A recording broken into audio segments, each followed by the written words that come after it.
Next, it's a UFC heavyweight showdown.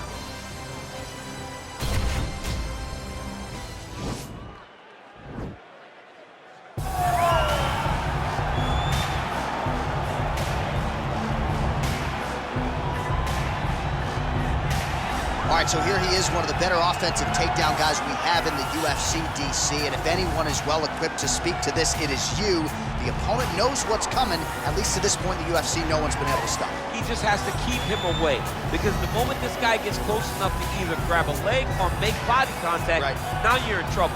He has a knowledge and an understanding of position from a lifetime of just all grappling, judo, wrestling, sambo. He does it all, and he has just so many ways to get you to the floor. This guy once told me that if he can get your leg, he's going to finish. Because he's going to give you so many things to think about, you will not be able to process and keep up with him, and eventually you're on the mat. It's unbelievable to watch him apply that knowledge to the mixed martial arts fight. And as the wrestlers say, this is not a guy you want anywhere near your bracket. No, you don't want him in the bracket. Well, this young man is a really accomplished submission specialist, and sometimes fighters get offended when you call them a specialist, but most people know what he's trying to do in there, and to this point, no one's really been able to stop him. John, he will try to pull guard. Who pulls guard anymore in the UFC at this point? But he understands that for him to be successful, the fight has to be in the grappling, in the jiu-jitsu. If he's able to extend these jiu-jitsu exchanges, he is the guy that is generally going to win. He understands position. He understands going from point A to point B. He always is the one controlling the underhook. Always has the frame. Just a knowledge of jiu-jitsu that not many people can match. And you can be sure as he makes this walk tonight, he's thinking about just how quickly he can get this fight to the ground and utilize those aforementioned high-level submission skills. You ready? Are you ready? All right, so here we go with round one, and on one side, clearly the more well-rounded fighter, yet when we sat down with him on Thursday, first words out of his mouth, he ain't gonna submit me, I'm gonna try to take him down. Oh my goodness, and you laugh just like that, because you know how much of a joke this is.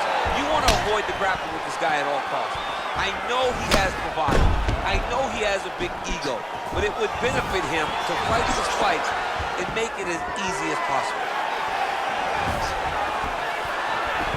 Problem getting inside to land that straight punch. He's got a huge edge and reach, and he made use of it there. Oh, would you look at this, an Imanari roll right into a heel hook. You don't see that every day. It's flashy, it's unorthodox, but proving to be effective here. Let's see if he can finish the fight.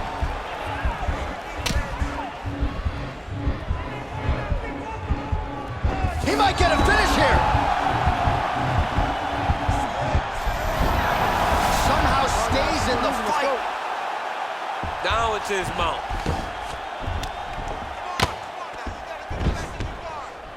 All right, so he postures up here and now figures to rain down some ground strikes. Yeah, the ground and pound will be aplenty from this position.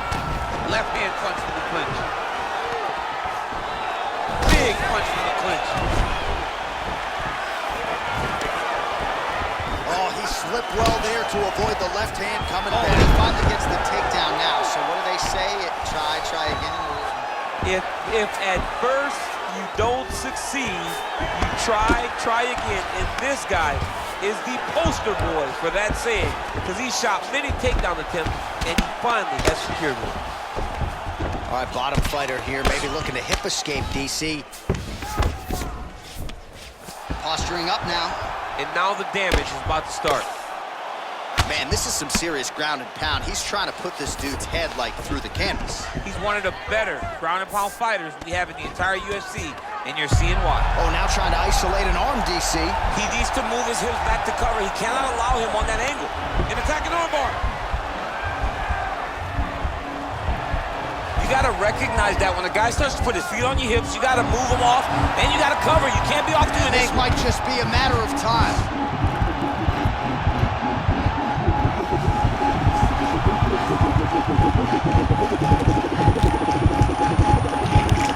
Oh, and he pins the arm down, and that is it. So the tap comes shortly thereafter. He got the arm straight, right? The moment he was able to break the lock, John, his opponent was in trouble. Hip pressure up, opponent had to tap. And he tapped, and he lives to fight another day, but a huge win for his opponent by submission tonight. All right, let's take a look back at the replay as he gets it done by submission tonight, champ. Just watch how slowly he approaches the submission, though. He never... We go back inside the octagon for the official decision. It resides with Bruce Buffer. Ladies and gentlemen, referee Dan Bergliano calls a stop to this contest at 2 minutes, 32 seconds of the very first round. Declaring the winner by tap out due to an armbar, Diesel! All right, so what a performance by this young man here tonight as he gets the win by way of submission. He certainly put a lot of stock into getting the finish tonight.